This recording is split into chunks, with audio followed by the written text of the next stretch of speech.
Can we all please give a round of applause and welcome Candy S.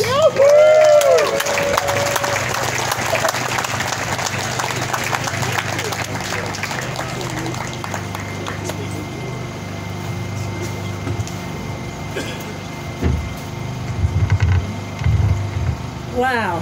Hi everybody, I'm Candy and I am an alcoholic. I'm so happy to be here and I'm so grateful to be sober. It's amazing. But it's really fun to see all of you and hope to meet you. Can you hear me? Are there any Al-Anons here tonight? I'm so grateful for you also because you got my husband somewhat better.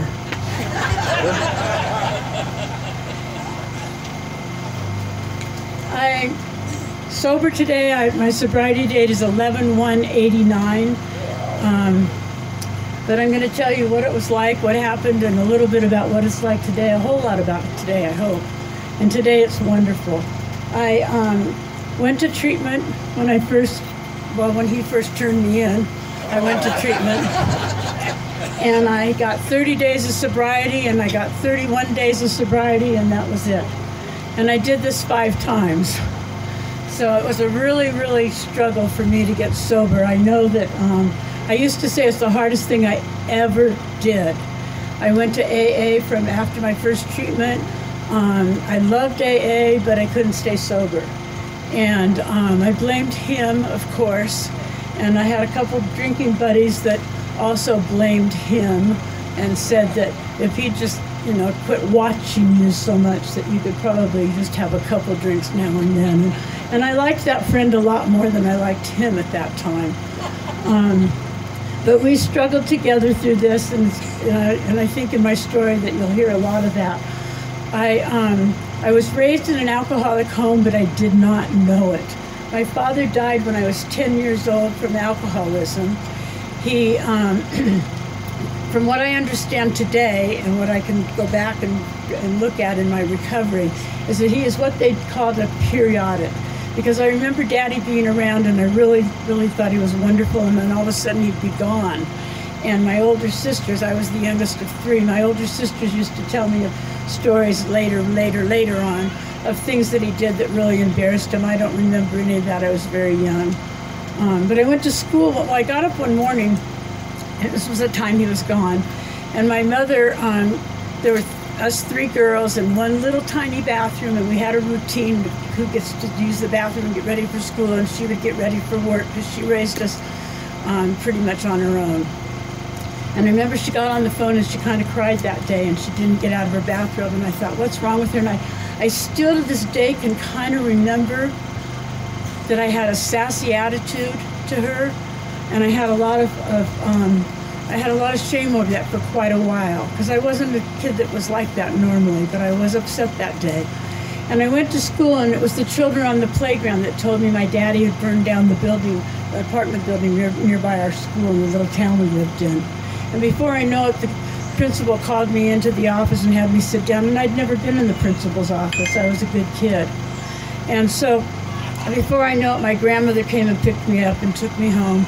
And I remember the relatives and friends coming over by the house, and I can remember going in the kitchen and they'd quit talking. It would be quiet because the kids were around.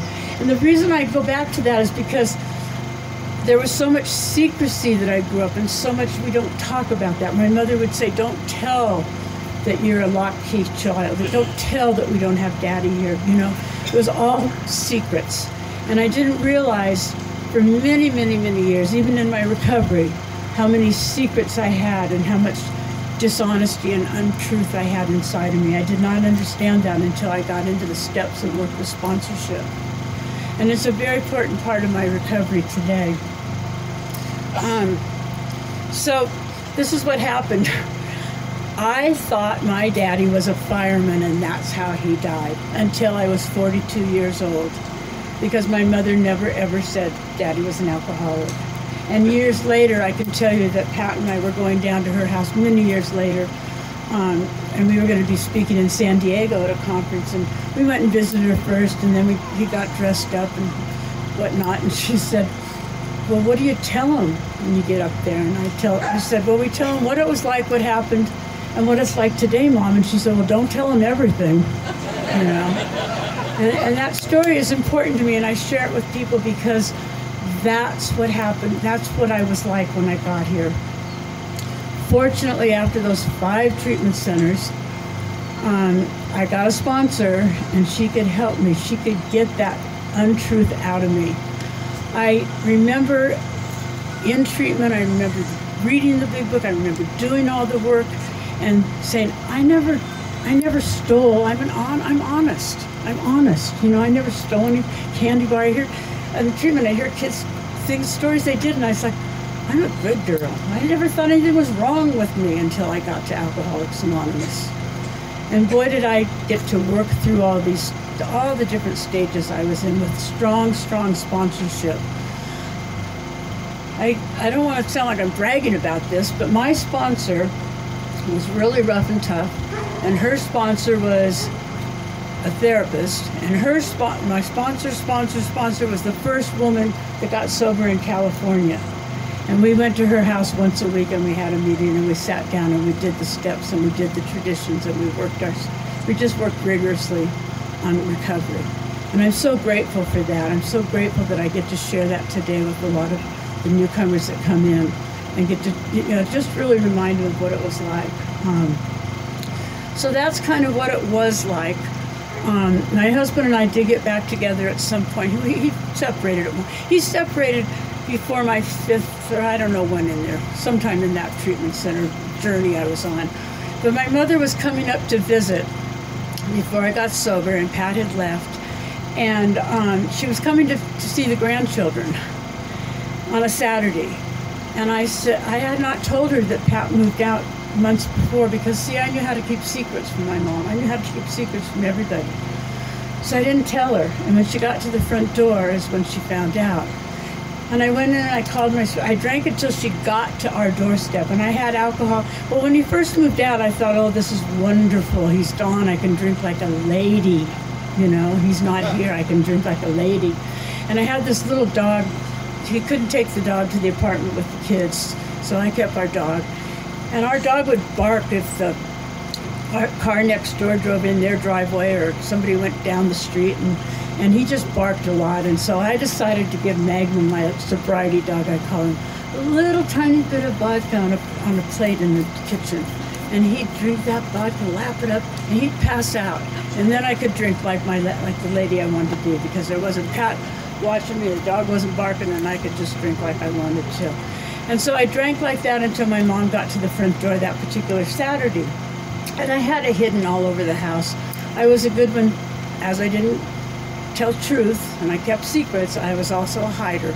I would hide everything. And so I drank until she got there, and that night I called my sponsor, and I said, I can't go to the meeting tonight. I'm just so shaky. And I thought I was truly shaky from my mother coming, and you know, just shaky for life. And she said, well, go get a bubble bath and come to that meeting. I want you at that meeting tonight. And so I did that, and I was still shaky. I called her back. I can't go. And she said, oh, yes, you can. Eat some sugar. Get some sugar in you. Do something. So I got some See's candy out, and I ate half the box, and I went to the meeting. And I sat in the back of the meeting, the very, very far back, with some old timers, and I was shaking all over that chair. And in those days, we didn't have cell phones. It was a big room, lots of people, no phones. But the speaker that night was a medical doctor. I still have his card. In my wallet. He had a pager, because I had what they call a grand mal seizure in the middle of the AA meeting. Now, I probably had heard of that before, because I've been doing this AA for 5 treatment centers, 2.5 years, as I told you. But I didn't know what a grand mal seizure. It's an alcohol withdrawal seizure is what it is. And he called the ambulance, and they took me out, and I went to the hospital, and because I didn't have an ID, somebody knew him, because he would, oh yeah, I forgot to tell you, him would escort me to meetings sometimes to make sure I got there. So they knew him, and they got a hold of him. I was in the ambulance, I was at the hospital, and he came and peeked through that little curtain, and he said, yeah, that's her. and gave him my ID. And they transferred me from that hospital to another one, which is about an hour away due to our insurance. I was in a coma for 3 days. And when I woke up, I was done. I was absolutely done, and I just knew it inside and out. I came in and out of that coma, and I could see the signs on the walls that said, think, think, think. They weren't in the hospital, but that's what I saw. You know, easy does it, just for today, those things we used to have in our meetings. And the nurse came by and she said, it's time for you to go home now. You need to call someone to come get you. Well, I wasn't going to call him. And the only other person I thought I could call would be my sister, who had bailed me out a few times of my drinking episodes. And she hung up on me. She said, I'm tired of watching you killing yourself. I'm tired of watching you killing your children, and I'm really tired of watching you killing our mother. And she hung up on me. So the nurse came back and she said, well, here's a phone book. Open up the phone book and call a taxi, and that's what I had to do. And I didn't have any money. He'd taken all my credit cards away quite a while ago. And I didn't have any money, but I had in those days we had a grocery store card that would let you buy groceries and get a little more cash out of it. And so that's what I had to get home in that taxi. Can you hear me? Your hands raised. Okay. So I learned in treatment just to tell everything. I was telling the taxi driver everything about my story. We pulled up into the grocery store parking lot, and he said, I'm going with you, ma'am. And he went in the store with me. He said, that's the liquor. Stay here. Don't go there. The Fritos and the chips and things, get something over there and get back in the car.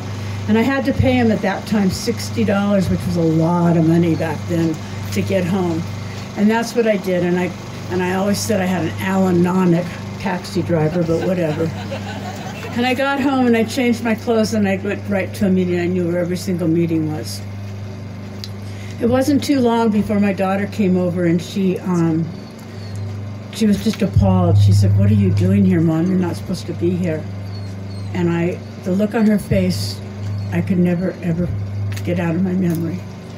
But I went to that meeting and I raised my hand as a newcomer, and I said my name. I'm an alcoholic, and I meant it, and I was done. And it didn't matter that my sister hung up on me. It didn't matter nothing mattered anymore. I was sober, and I just can't explain it. I was done, and I knew it.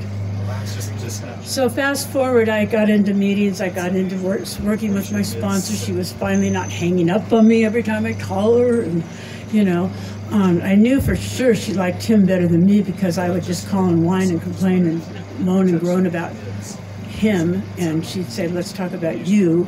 And we got through this first year, and it was a miracle. And from then on, I've just been entirely I'm so grateful for it. Fast forward, we got back together, and our marriage got better, and it took time, and we had couples that helped us, and he had a sponsor, and I had a sponsor, and we had a couple sponsor, we had, the church sponsor, we had just everybody I can tell you was helping us, and we moved forward. We have 2 children, and I bring this into part of my story because it is my story. Our daughter never drank a drop of alcohol.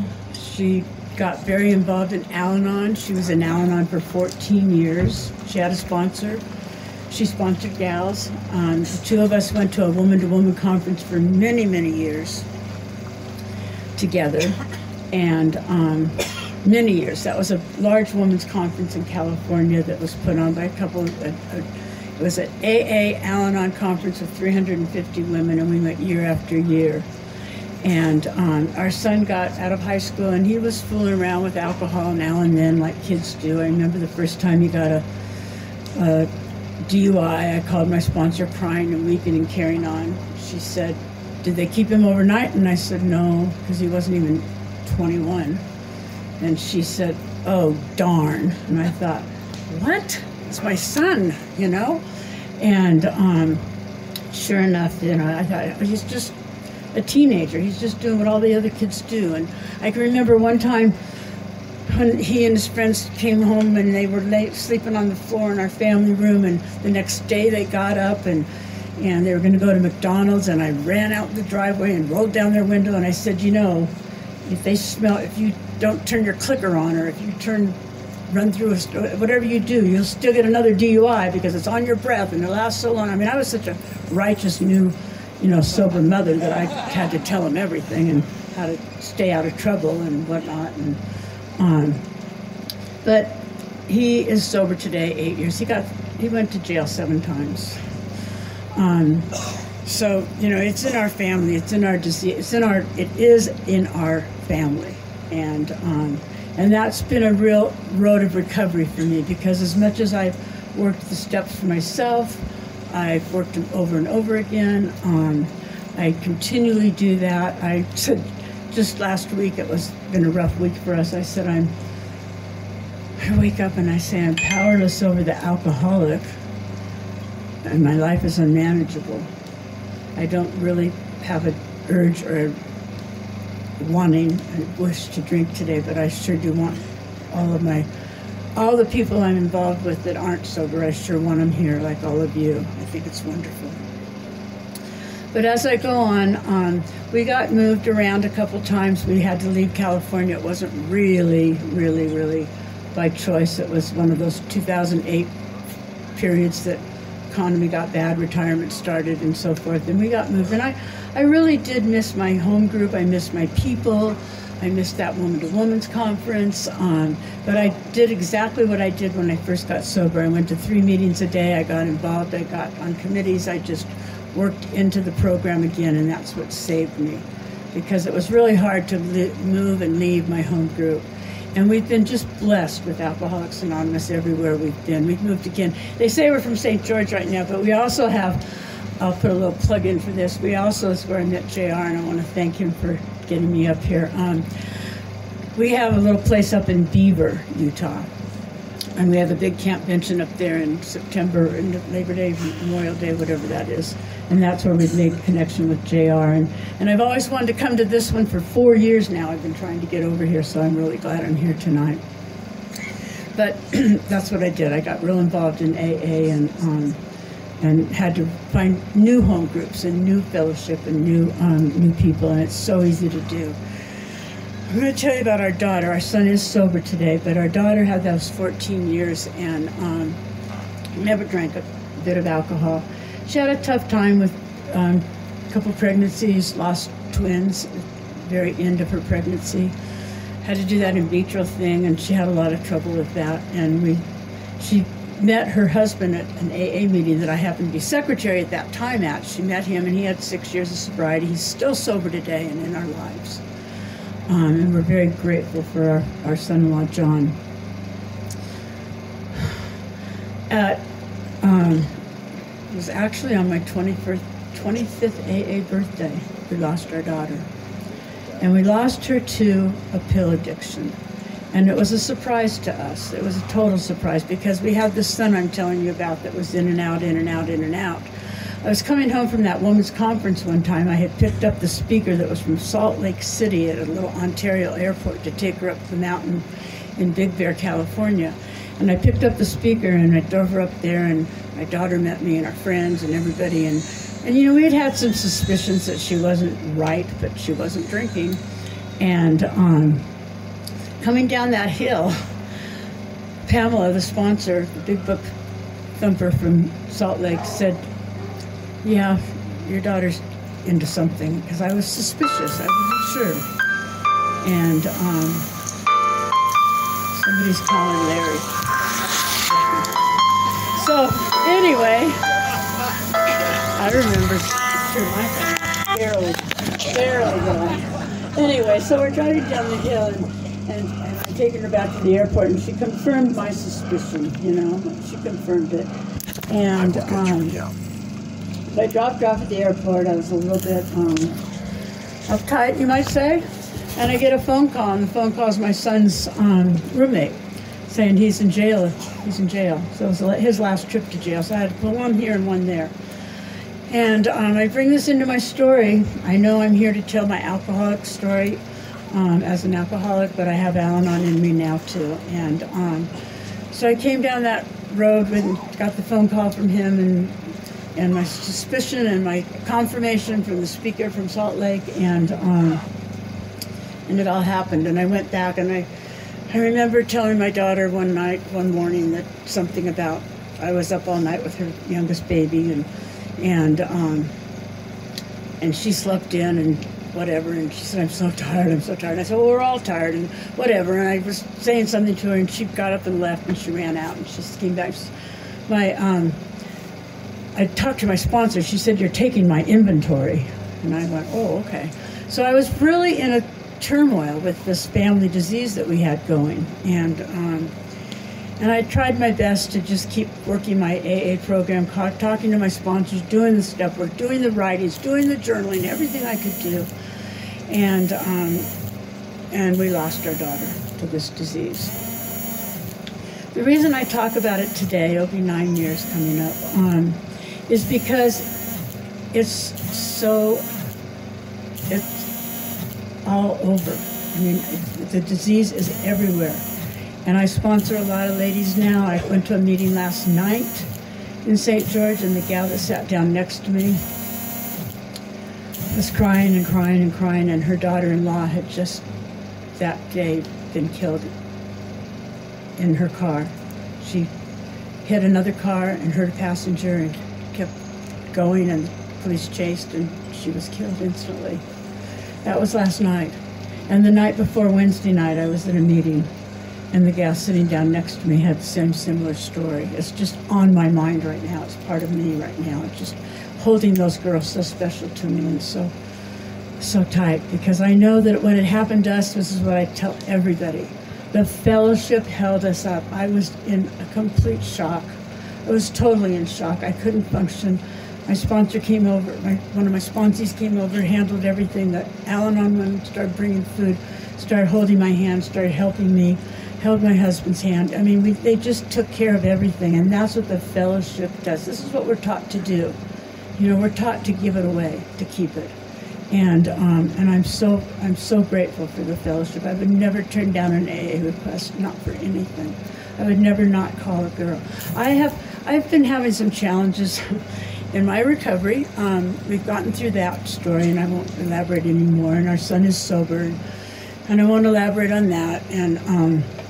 But I will tell you that we've had some of our own struggles with health issues and whatnot, and I pick up that phone and I know exactly who to call and where I'm going to get my strength. And this is what I was telling my husband driving over here. My strength is in knowing who can help me. And I think this is one of the things that my sponsor early on taught me.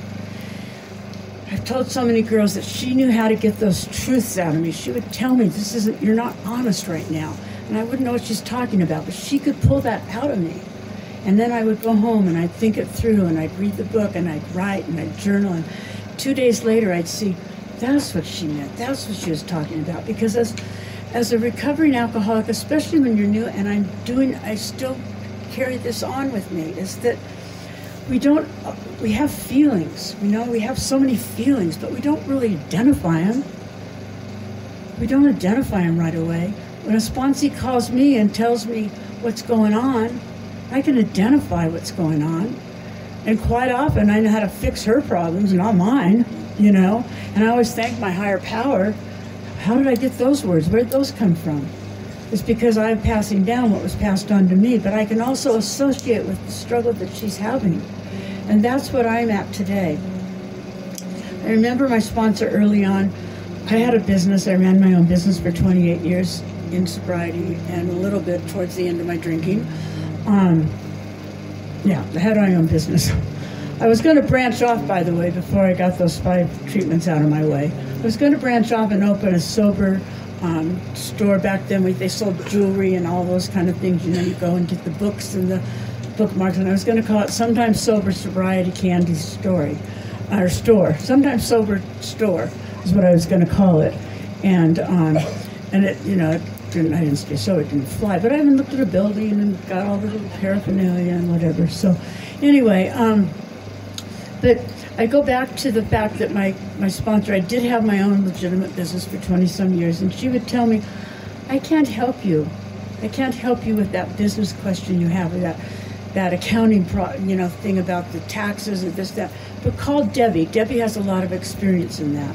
And that's what I would do. And then it would be something else, another part of my life that she'd say, I really can't help you on that, but talk to so-and-so. And we did that throughout our recovery. And I found that so helpful. So helpful. And that's how I guide people today in doing their recovery. If there's something that I'm not capable of advising them on, and many, many times there are situations like that. We've had an amazing journey. I'm just go 10 minutes. We've had an amazing journey. We've been just blessed with this recovery program. And as I started to tell you, with our loss of our daughter, I finally went into my AA meeting. It was a couples meeting. We have always been involved in a couples meeting. And we sat in the meeting, and I broke down, and because it had just happened, and I said, I really need help. And one of these gals took me by side at the end of the meeting, and she came to me and she said, come to my house on Wednesday and let's talk.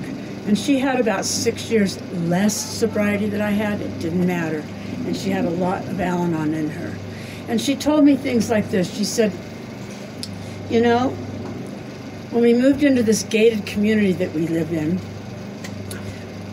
one of the neighbors came over, and we hadn't been there living there very long, and the neighbors came over, and she said, I'm sorry you're having trouble in your roof. What's leaking and what's going on? And you've had a lot of trouble. And she said, no, we don't have any trouble. She said, well, that's strange because I see your son up on top of the roof all the time. Well, he was up there smoking his pot, okay?